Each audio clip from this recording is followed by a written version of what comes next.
नमस्कार। अरुणाचल समाचार में आपका स्वागत है। मैं हूं यारमता सिंह आंगो। आइए बुलेटिन में सबसे पहले देखते हैं मुख्य समाचार।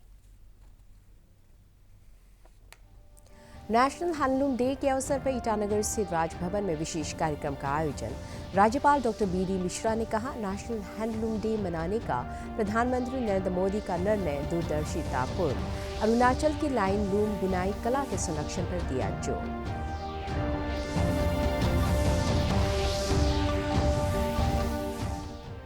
उप मुख्यमंत्री चाउना मेन ने लोअर दिबांग वैली जिले के खिंचिली स्थित रिवाज के लाइब्रेरी कम रीडिंग रूम का किया उद्घाटन और रिवाज म्यूजियम के दूसरे विंग की रखी आधारशिला। कहा, अगले वित्त वर्ष में रिवाज के इंफ्रास्ट्रक्चर डेवलपमेंट के लिए किया जाएगा 10 करोड़ रुपए का प्रावधान।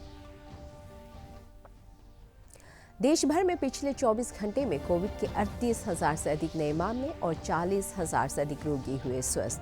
अरुणाचल में शुक्रवार को कोविड के 227 नए मामले और 420 रोगी हुए स्वस्थ। ईटानगर राजधानी क्षेत्र में 8 अगस्त से शाम 4 बजे से सुबह 5 बजे तक लागू रहेगा कोविड कर्फ्यू।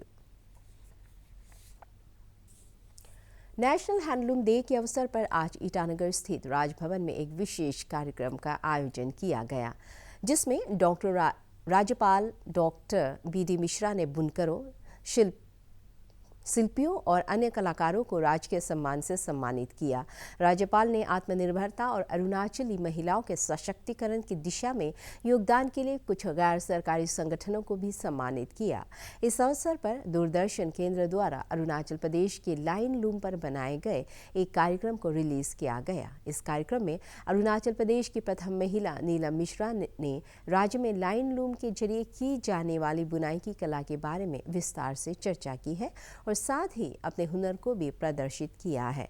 प्रथम महिला श्रीमती मिश्रा ने इस अवसर पर अरुणाचली मिश्रण ड्रेस का भी अनावरण किया, जो राज्य की विभिन्न जनजातियों का प्रतिनिधित्व करता है। कार्यक्रम को संबोधित करते हुए राज्यपाल डॉक्टर बी.डी. मिश्रा ने कहा कि साल 2015 में प्रधानमंत्री नरेंद्र मोदी ने 7 जुलाई को नेशनल हैंडलूम डे के तौर पर मनाने का फैसला किया था, जो एक प्रभावशाली कदम साबित हुआ है और साथ ही प्रधानमंत्री की दूरदर्शिता को दर्शाता है। श्री मिश्रा ने कहा कि आत्मनिर्भर भारत मिशन की एक महत्वपूर्ण कड़ी है। राज्यपाल ने कहा कि हैंडलूम का प्रयोग और प्रसार महात्मा गांधी ने शुरू किया था और हाथ से बुनाई के चलन पहले भी सार्थक था, आज भी सार्थक है और भविष्य में भी सार्थक रहेगा। श्री मिश्रा ने अरुणाचल प्रदेश के पारंपरिक लाइन लूम बुनाई कला के संरक्षण और प्रचार प्रसार पर जोर दिया। 2015 में हमारे माननीय प्रधानमंत्री श्री नरेंद्र मोदी जी ने इसकी शुरुआत की थी। यह आत्मनिर्भर भारत, इसका जो आह्वान है, इसकी गति है, इसकी दिशा है, उसमें एक अहम कड़ी है। आपको ध्यान होगा, मैंने तो देखा है, आप लोगों ने शायद पढ़ा होगा, महात्मा गांधी जी, इन्होंने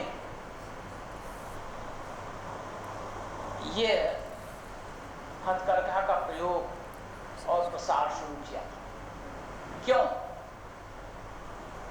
उस वक्त देश गुलाम था। हर एक व्यक्ति को रोटी, कपड़ा और मकान, ये तीनों आवश्यक बातें हैं जिंदगी को निभाने के लिए, रहने के लिए, जीवित इस भूमि पर कायम रहने। तो उसमें रोटी के लिए तो अन्न हमारा कृषक वो पैदा करता था। मकान, झोपड़ी लगा लेते थे, छोटा सा घर बना लेते थे। लेकिन होता क्या था कि जो कपड़ा है वो बर्मिंघम से आता था, इंग्लैंड से। अंग्रेज वहां से मंगाता था और हम लोगों को देता था और हम लोग पहनते थे। तो गांधी जी ने कहा कि भाई कपड़ा तुम बुन सकते हैं। तो उन्होंने करखा शुरू किया, चरखा शुरू किया और कपड़ा बुनने लगे। गांधी जी खुद बुनते थे। यह कल्पना उस वक्त सार्थक थी, आज भी सार्थक है और भविष्य में भी हमारे देश के लिए सार्थक रहेगा। मोदी जी की दूरदर्शिता की वजह से ये जो हम हैंडलूम दिवस इसकी स्थापना हुई है, प्रचलन हुआ है और हम मना रहे हैं।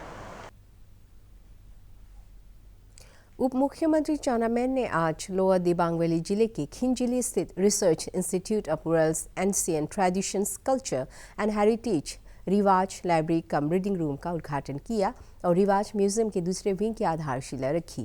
इस मौके पर उप मुख्यमंत्री के साथ शिक्षा मंत्री ताबा तेदिर, पूर्व मुख्यमंत्री मुकुट मिथी, रिवाज के चेयरमैन जोराम बेगी, विधायक मुचु मिथी और गुमतांग सहित कई अन्य नेता एवं अधिकारी मौजूद थे। कार्यक्रम को संबोधित करते हुए उप मुख्यमंत्री ने कहा कि रिवाज अरुणाचल प्रदेश के लोगों की मौलिक संस्कृति और परंपराओं के संरक्षण और उन्हें बढ़ावा देने के लिए बेहतरीन काम कर रहा है और सरकार इस प्रयास में रिवाज के साथ है।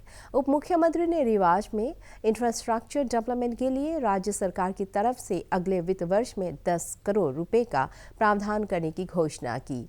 शिक्षा मंत्री ताबा तेदिर ने अपने संबोधन में कहा कि अरुणाचल प्रदेश के इंडिजिनस ट्राइब की संस्कृति के संरक्षण के लिए मुख्यमंत्री पेमा खांडू की सरकार ने इंडिजिनस डिपार्टमेंट स्थापित किया है। उन्होंने ये भी कहा कि नई शिक्षा नीति मौजूदा सत्र से लागू की जा रही है। उप मुख्यमंत्री और शिक्षा मंत्री ने रिवाज परिसर में पौधारोपण भी किया।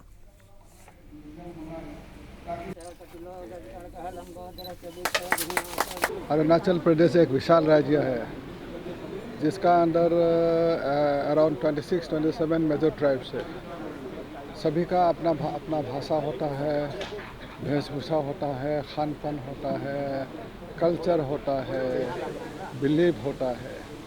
तो आप एक दूसरा जगह से जाएगा, अलग वेशभूषा, अलग भाषा मिलेगा, यूनिटी एंड इन डाइवर्सिटी।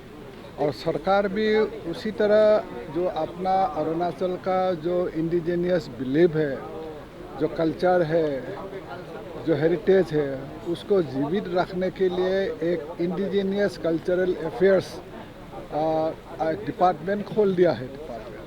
ये डिपार्टमेंट से जो भी हमारा अरुणाचल का जो फोकलोर है, अरुणाचल का जो ओरल लिटरेचर है या रिटन लिटरेचर है, उसको किस तरह से डॉक्यूमेंटेशन किया जाए, किस तरह से प्रिजर्व किया जाए, किस तरह से प्रोटेक्शन किया जाए, उसमें उस डिपार्टमेंट का जरिए से ये काम होता है।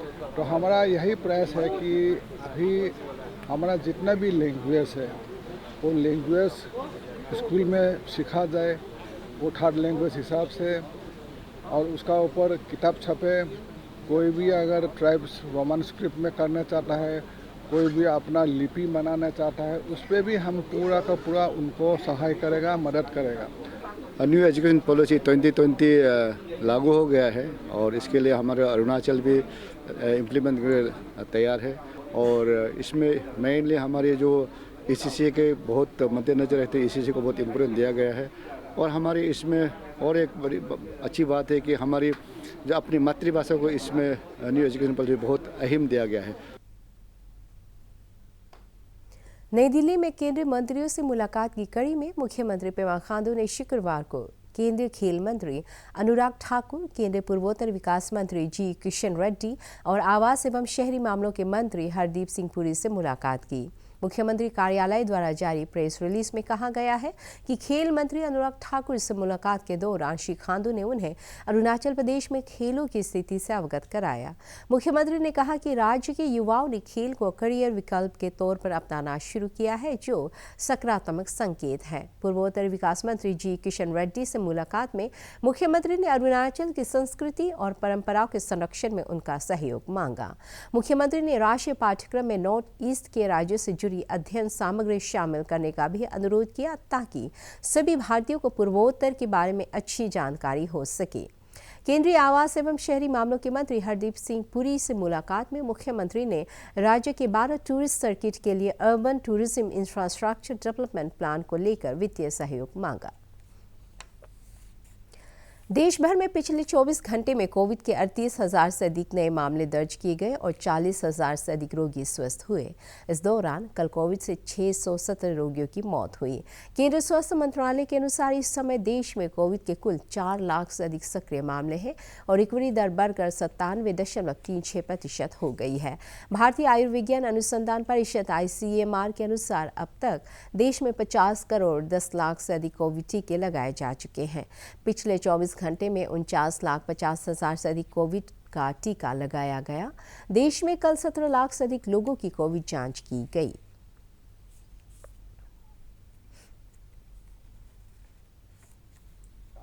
ये जो खबर आई है कि हमने 50 करोड़ लोगों को वैक्सीनेट कर दिया है, ये एक इससे बढ़िया खबर हिंदुस्तान में नहीं आ सकती। ये सरकार का सपोर्ट है। सरकार ने वैक्सीनेशन की कॉस्ट सस्ती रखी है। सरकार ने ये बोला है कि भाई आप फ्री वैक्सीनेशन कर दीजिए। ऐसे बहुत सारे PSU हैं जहाँ पे मुफ्त वैक्सीनेशन की जा रही है। वो आपसे कुछ नहीं पूछ रहे कि आप उस PSU में काम करते हैं कि नहीं करते हैं।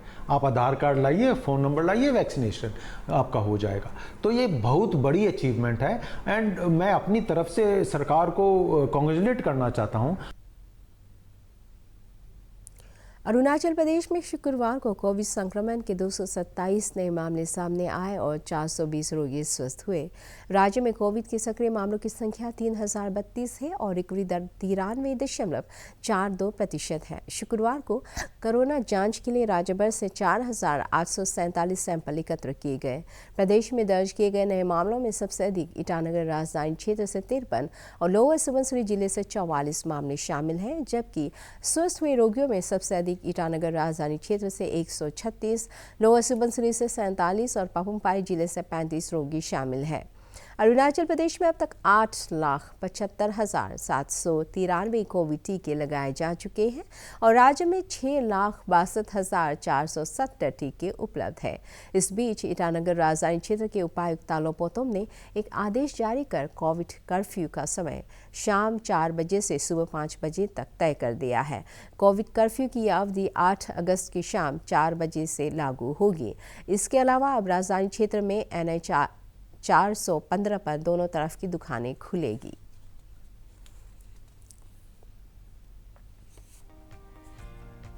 हमारा जो ईटानगर कैपिटल कॉम्प्लेक्स में जितने भी जो लेफ्ट राइट का जो दुकान खुलता था, अभी वो दोनों साइड खुलेगा। कल से खुलना शुरू करेगा। आज का मीटिंग में यही फाइनल किया गया। जो 1:30 तक दुकान जो बंद करता था, अभी आप 2:30 तक आप दुकान खोल सकते हैं। तो ये लास्ट वीक का जो पॉजिटिविटी रेट है आपका 9 पॉइंट समथिंग जो हो गया है, तो 10% का आसपास हमारा चल रहा है। कोविड का जो कर्फ्यू जो था पहले जो 3 बजे था, अभी 4 बजे कर रहा है। JCI ग्रुप की अरुणाचल शाखा JCI ईटानगर रॉयल्स ने शुक्रवार को जिला उपायुक्त तालो पोतोम को कोरोना महामारी के खिलाफ लड़ाई में सराहनीय योगदान के लिए सम्मानित किया। स्काई सिटी के ब्रांड फ्रेंचाइजी की यायाम बगांग ने JCI ईटानगर रॉयल्स के साथ मिलकर जिला प्रशासन को कोविड किट भी डोनेट किया। इस किट में oximeter, thermometer, multivitamin tablets, zinc tablets और बैटरी है। जिला उपायुक्त से मुलाकात में JCI के सदस्यों ने समाज के प्रति JCI के योगदान के बारे में बताया। JCI यानी कि जूनियर चैम्बर इंटरनेशनल एक अंतर्राष्ट्रीय संगठन है जो दुनिया के 100 से अधिक देशों में सक्रिय है। पापुम-पारे जिले के दोईमुख से विधायक ताना हाली तारा ने गुरुवार को किमिन सर्कल के तहत किमिन से लेकर बुका तक बन रही 25 किलोमीटर लंबी सड़क का निरीक्षण किया। यह सड़क प्रधानमंत्री ग्राम सड़क योजना के तहत बनाई जा रही है। अपने दौरे के दौरान विधायक ने सड़क निर्माण कर रही एजेंसी के इंजीनियर को निर्देश दिया कि सड़क का निर्माण तय समय पर पूरा कर लिया जाएगा। विधायक ने कहा कि अपने क्षेत्र में कनेक्टिविटी को बेहतर बनाना उनकी प्राथमिकता है। श्री तारा ने सरकारी प्राइमरी स्कूल और बेलो विलेज में जल आपूर्ति की व्यवस्था का भी जायजा लिया।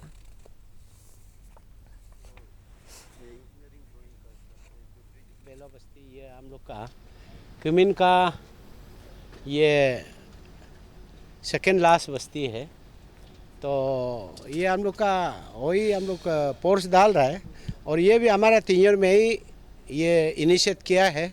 काम को ले करके और काम जो भी कर रहा है, क्योंकि हमारा वही मिशन था। इलेक्शन में भी ये हमारा बात था कि कनेक्टिविटी सबसे ज़रूरी है, क्योंकि जो कनेक्टिविटी नहीं होगा, जैसे अभी बेलों में पहला दिन में ऐसे था, इधर तक सामान पहुंचाने के लिए जो 100 रुपया का सामान इधर 150 रुपया हो जाता है।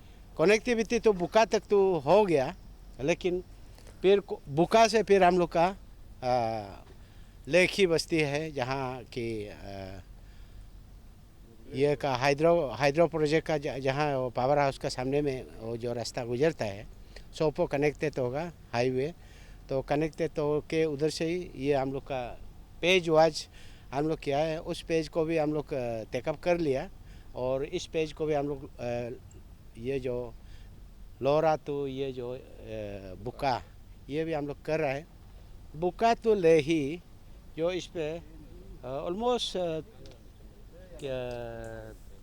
30 कुछ किलोमीटर है, और उधर से फिर हम लोग का कुछ 25 किलोमीटर उस तरफ है, तो टोटल कुल मिला करके ये ऑलमोस्ट 60 किलोमीटर का है जो हाईवे का साथ कनेक्ट होने के लिए। 2023 तक ये पुल कंप्लीट होना चाहिए। कलवर्ट, ड्रेन और कारपेटिंग पुल कंप्लीट होना है बोल करके मैं ये नोट शीट दे देगा। ईटानगर के ILPP सिटी सेंटर में 3 दिवसीय आर्ट एग्जीबिशन आयोजित किया जा रहा है। राज्य के लोकल आर्टिस्ट को बढ़ावा देने के मकसद से JON कोचिंग इंस्टीट्यूट की चेयरपर्सन ईदा अता के नेतृत्व में इस आर्ट एग्जीबिशन का आयोजन किया जा रहा है। पत्रकारों से बातचीत में ईदा अता ने बताया कि राज्य में बहुत सारी छिपी हुई प्रतिभाएं हैं जो सिर्फ अपने घरों तक सीमित हैं, और ऐसे ही प्रतिभाओं को एक प्लेटफॉर्म प्रदान करने के लिए इस आर्ट एग्जीबिशन का आयोजन किया गया है। यह एग्जीबिशन 8 अगस्त को समाप्त होगा। अरुणाचल समाचार के आज के अंक में इतना ही। जाने से पहले आप सभी से अनुरोध है कि कोविड-19 के दिशा निर्देशों का पालन करें, हमेशा मास्क लगाएं, बार बार हाथ धोएं और सोशल डिस्टेंसिंग के नियमों को मानें। कोरोना महामारी से बचाव के लिए आपका वैक्सीन लगवाना भी जरूरी है। अगर आप वैक्सीन लगवाने के पात्र हैं तो जरूर लगवाएं। हम कल फिर हाजिर होंगे अरुणाचल और देश दुनिया की खबरों के साथ। जल्दी चलते आपको बता दें कि आप अरुणाचल समाचार हमारे YouTube channel DD news Arunachal पर भी देख सकते हैं। देखते रहिए अरुण प्रभा। नमस्कार।